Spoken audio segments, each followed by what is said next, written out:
യേശുവിൽ ഏറ്റവും പ്രിയമുള്ളവരെ, ഗുഡ്നസ് ടി.വിയുടെ ബൈബിളിലെ സാമൂഹ്യ ദർശനം എന്ന പരമ്പരയിലെ മറ്റൊരു എപ്പിസോഡിലേക്ക് മാന്യ പ്രേക്ഷകരായ നിങ്ങളെ ഏവരെയും ഒത്തിരി സ്നേഹത്തോടെ സ്വാഗതം ചെയ്യുന്നു.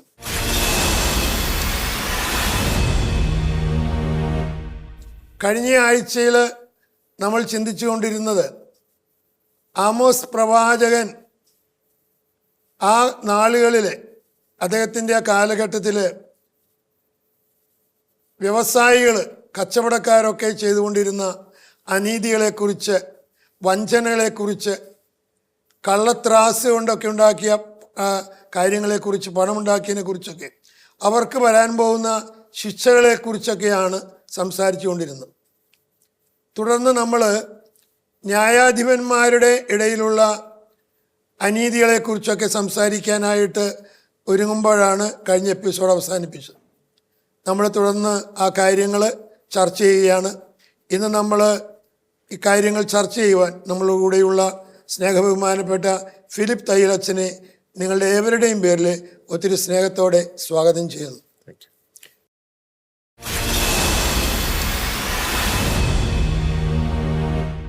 അച്ഛാ, കഴിഞ്ഞ എപ്പിസോഡിൽ നമ്മൾ അവസാനിപ്പിക്കുമ്പോൾ ന്യായാധിപന്മാരുടെ കാര്യത്തെക്കുറിച്ച്, അവരുടെ ഇടയിലുള്ള അനീതികളെക്കുറിച്ചൊക്കെ ആമോസ് പ്രവാചകൻ പറയാൻ പോകുന്ന കാര്യങ്ങളെക്കുറിച്ച്, അപ്പോൾ നമുക്കത് തുടർന്ന് ചർച്ച ചെയ്യാമെന്ന് വിചാരിക്കുന്നു.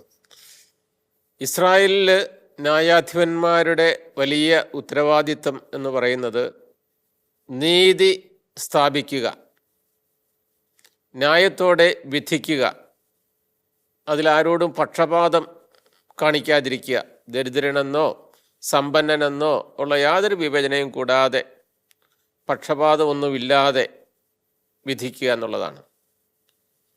പക്ഷേ ഇസ്രായേലിലെ ന്യായാധിപന്മാർ ദൈവത്തിൻ്റെ ന്യായാധിപന്മാരെക്കുറിച്ചുള്ള പദ്ധതിക്ക് വിരുദ്ധമായിട്ടാണ് അവർ പ്രവർത്തിക്കുന്നത്.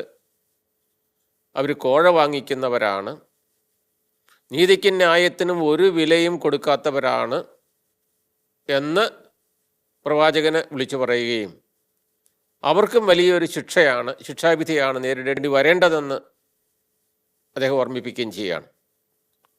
ഉദാഹരണമായിട്ട് ആമോസിൻ്റെ പുസ്തകം 5-ാം അധ്യായത്തിൽ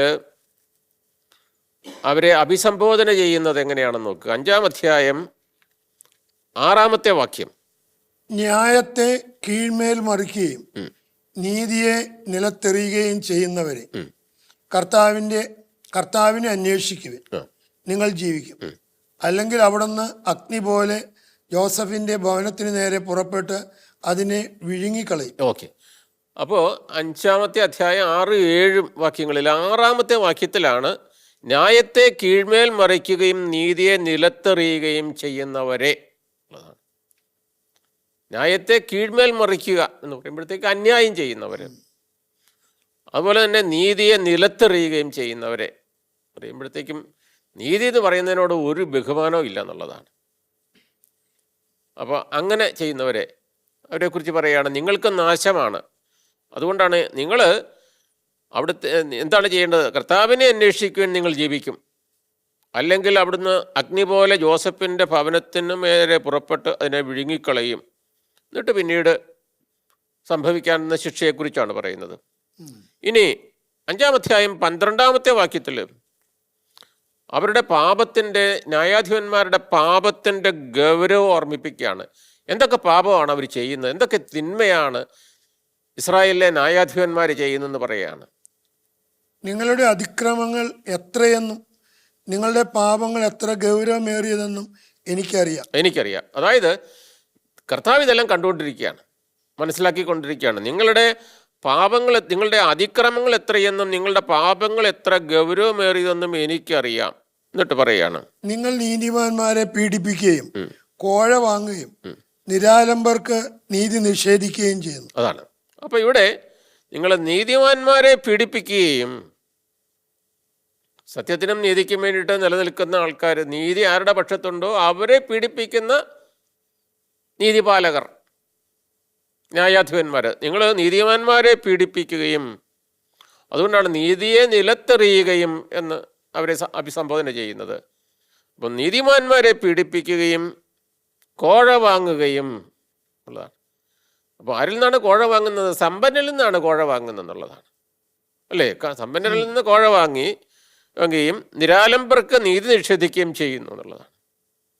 അപ്പം നിരാലംബരെ സംരക്ഷിക്കുക എന്നുള്ള ഉത്തരവാദിത്വം ഏതൊരു യഹൂദനും ഏത് ഇസ്രായേൽക്കാരനും ഉള്ളതാണ്.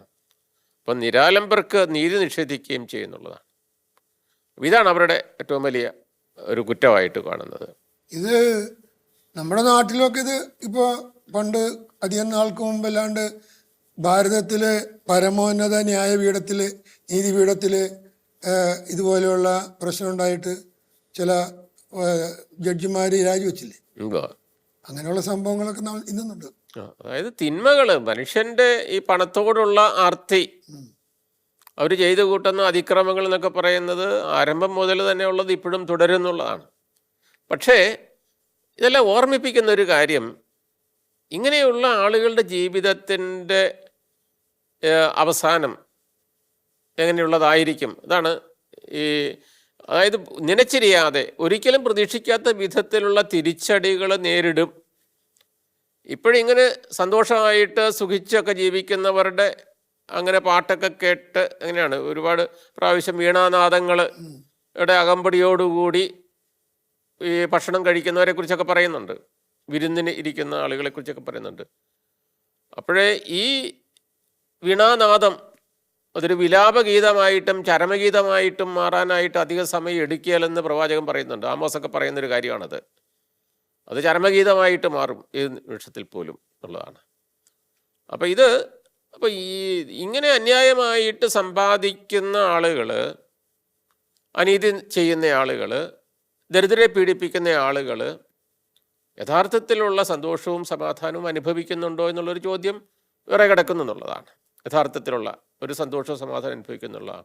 ഏതായാലും പ്രവാചക ഗ്രന്ഥങ്ങളിൽ പറയുന്നത്, ആമോസൊക്കെ പറയുന്നത്, അവരുടെ വിധി ദിവസം അടുത്ത് വരികയാണ്, അവർ ത്വരിതപ്പെടുത്തുകയാണ്, അവരുടെ തിന്മ കൊണ്ട് അവരുടെ ശിക്ഷാവിധി എത്രയും പെട്ടെന്നാക്കുകയാണെന്നുള്ളതാണ് പറയുന്നത്.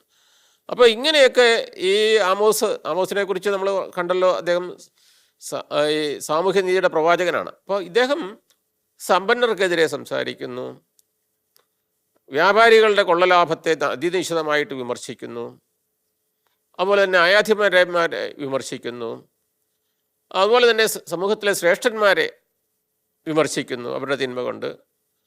അപ്പോൾ ഇവരൊന്നും നീതി ന്യായവും നടപ്പാക്കുന്നില്ല, പാവപ്പെട്ടവർക്ക് വേണ്ടിയിട്ട് വാദിക്കുന്നില്ല, ചൂഷണം ചെയ്യുന്നു. അപ്പോൾ ഇത് ഇങ്ങനെ പ്രസംഗിച്ചു കഴിഞ്ഞപ്പോൾ എന്ത് ചെയ്തു? എന്താണ് സംഭവിച്ചത്? സമൂഹത്തിലെ ആളുകൾക്ക് ഇഷ്ടപ്പെട്ടില്ല. അതായത് അദ്ദേഹത്തിൻ്റെ ഇടപെടലിൽ സമ്പന്നരും പുരോഹിതരും അധികാരികളും ന്യായാധിപന്മാരും എല്ലാം അസ്വസ്ഥരായി എന്നുള്ളതാണ്. അപ്പോൾ ഈ അസ്വസ്ഥത അവർ വെളിപ്പെടുത്തി അദ്ദേഹത്തോട് പറയുന്നൊരു കാര്യമുണ്ട്. പ്രവാചക, ഇവിടെ ഇനി പ്രവചനം നടത്തണ്ട. 7-ാമത്തെ അധ്യായത്തിൽ നമ്മൾ കാണുന്ന ഒരു കാര്യമാണ്. 7-ാമത്തെ അധ്യായത്തിൽ 12-ാമത്തെ വാക്യം ഒന്ന് വായിക്കാവോ? ദീർഘദർശി അമാസിയ പറയാണ്. അമാസിയ ആമോസിനോട് പറഞ്ഞു, ദീർഘദർശി യൂദാ നാട്ടിലേക്ക് ഓടുക, അവിടെ പ്രവചിച്ച് അഹർവൃത്തി കഴിച്ചുകൊള്ളുക. അതെ, അവിടെ പ്രവചിക്കുക, ഇസ്രായേലിൽ വന്ന് പ്രവചിക്കും. നമുക്കറിയാം ആമോസ് പ്രവാചകന്റെ പ്രവാചക ദൗത്യം വടക്ക് ഇസ്രായേലിലാണ് നടത്തിയത്. പക്ഷെ വടക്ക് ഇസ്രായേലിൽ നീ നടക്കണ്ട, കാരണം നീ ഞങ്ങളെ അസ്വസ്ഥരാക്കുന്നു.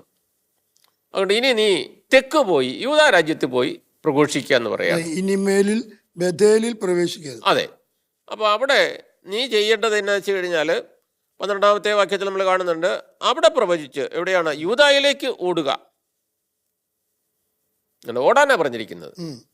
അതായത് ഏറ്റവും പെട്ടെന്ന് നടന്നു പോകുക എന്നുള്ളതല്ല, യൂദായിലേക്ക് ഓടുക.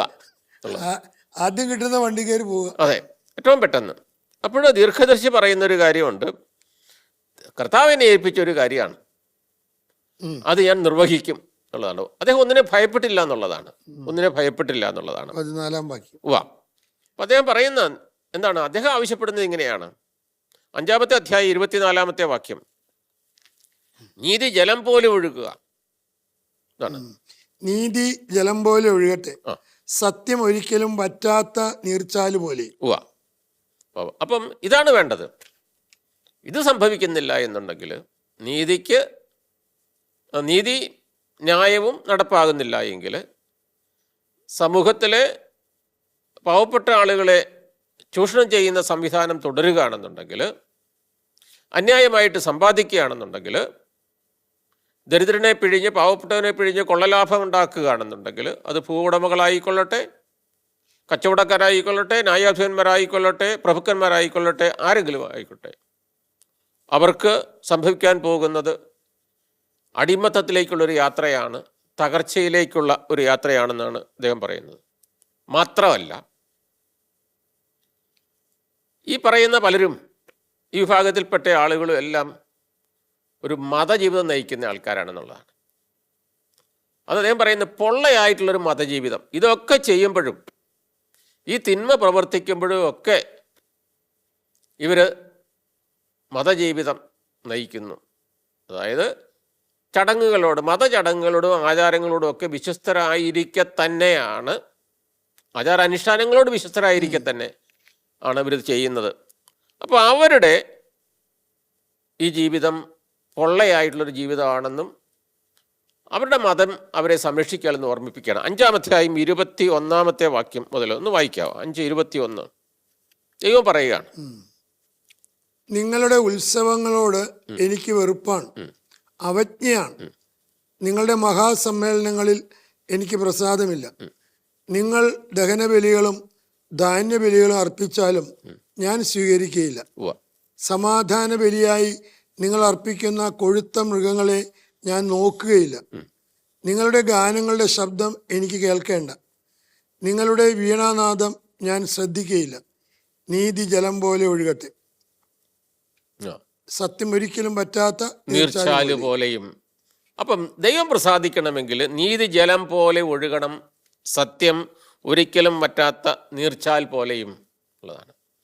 അപ്പം ദൈവത്തെ പ്രസാദിപ്പിക്കാൻ വേണ്ടിയിട്ട് ദേവാലയത്തിൽ വന്ന് ബലി അർപ്പിച്ചത് കൊണ്ടോ, സമാധാന ബലി അർപ്പിക്കുകയോ, കൊഴുത്ത മൃഗങ്ങളെ കൊണ്ട് ഉള്ള ബലിയർപ്പണം നടത്തുകയോ, പ്രാർത്ഥനാഗീതങ്ങൾ വളരെ മനോഹരമായിട്ട് വീണാനാദങ്ങളോ മറ്റ് വാദ്യോപകരണങ്ങളോട് കൂടി ആലപിക്കുകയോ ചെയ്തുകൊണ്ടൊന്നും ദൈവം പ്രസാദിക്കില്ലെന്ന് മാത്രമല്ല, ദൈവം മുഖം തിരിക്കുമെന്നാണ് പറയുന്നത്. ദൈവത്തെ പ്രസാദിപ്പിക്കാനുള്ള വഴി നീതി, സത്യം, കാരുണ്യം, അനുകമ്പ. അപ്പോൾ ഈ ദൈവത്തിൻ്റെ വിശേഷണങ്ങളാണിത്. ദൈവഛായയിൽ സൃഷ്ടിക്കപ്പെട്ടിട്ടുള്ള മനുഷ്യരും ഇത് നടപ്പാക്കണം, ഇത് പ്രകടിപ്പിക്കണം. ഇതാണ് ആമോസിന് പറയാനുള്ള.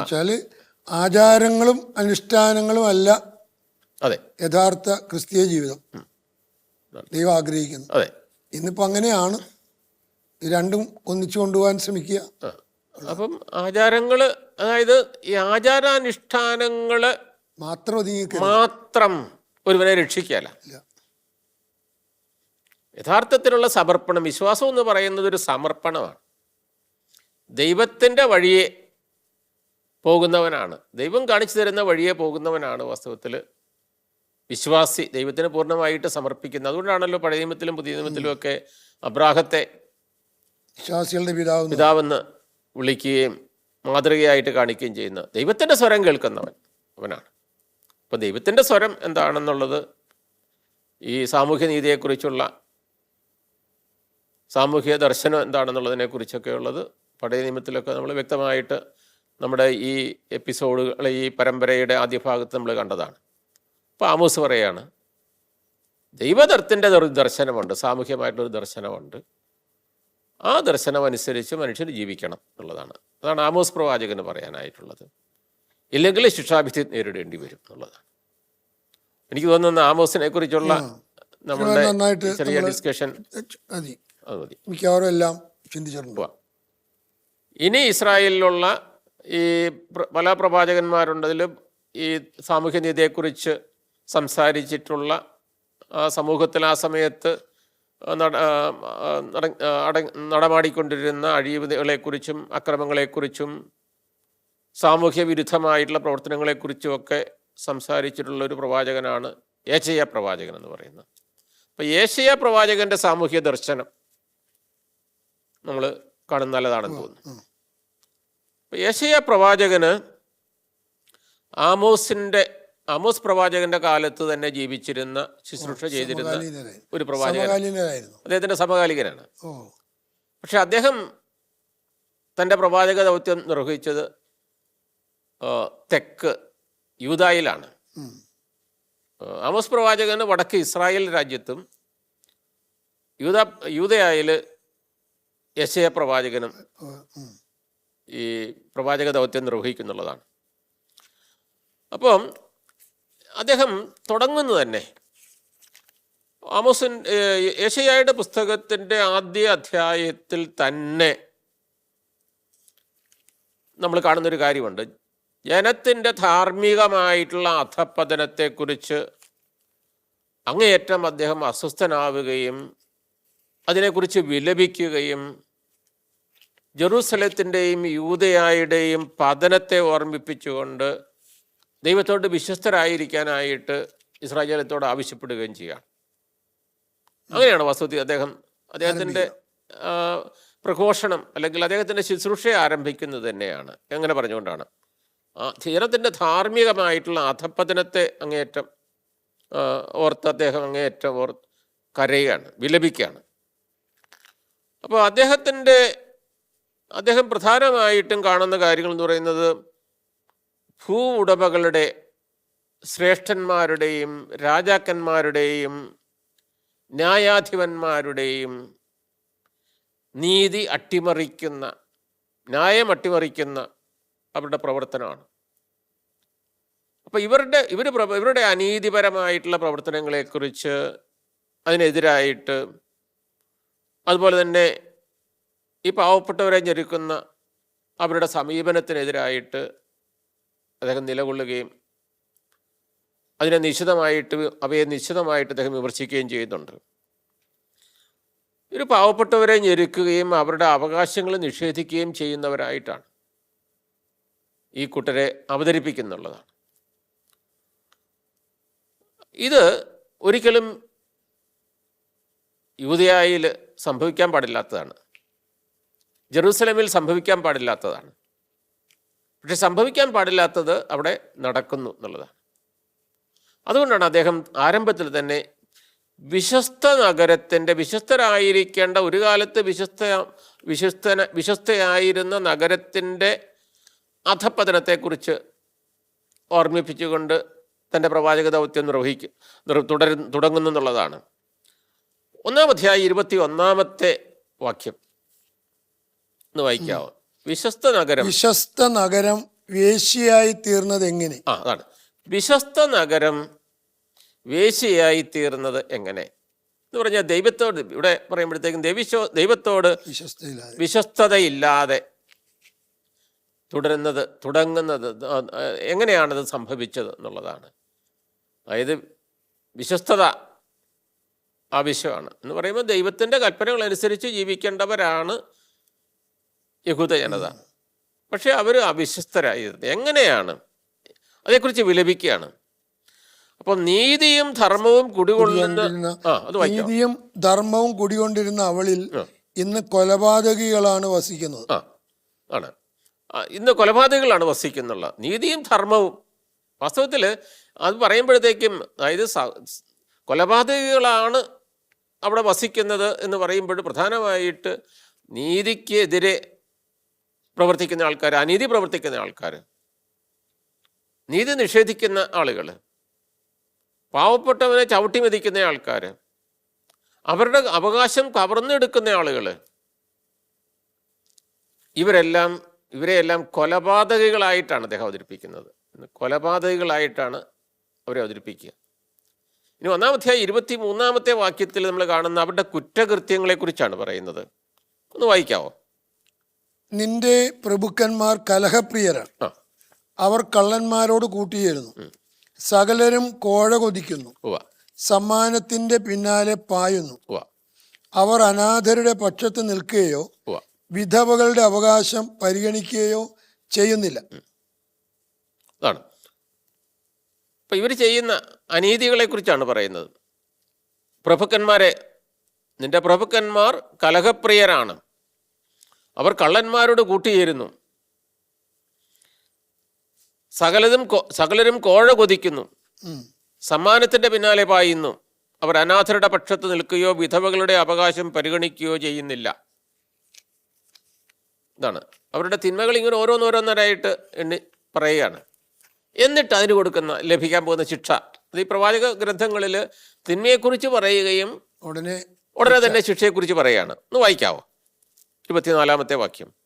ഞാൻ എൻ്റെ കരം നിനക്കെതിരായി ഉയർത്തും, ചൂളയിൽ എന്ന പോലെ ഉരുക്കി നിന്നെ ശുദ്ധി ചെയ്യും, നിന്നിൽ കലർന്നിരിക്കുന്ന വിലകെട്ട ലോകം ഞാൻ നീക്കിക്കളയും. അതെ, അപ്പം അതായത് ശിക്ഷയാണ് ഇനി സംഭവിക്കാൻ പോകുന്നുള്ളത്. കർത്താവ് പ്രതികരിക്കും, തിന്മയ്ക്കെതിരെയുള്ള ശിക്ഷ നടപ്പാക്കും എന്നുള്ളതാണ്.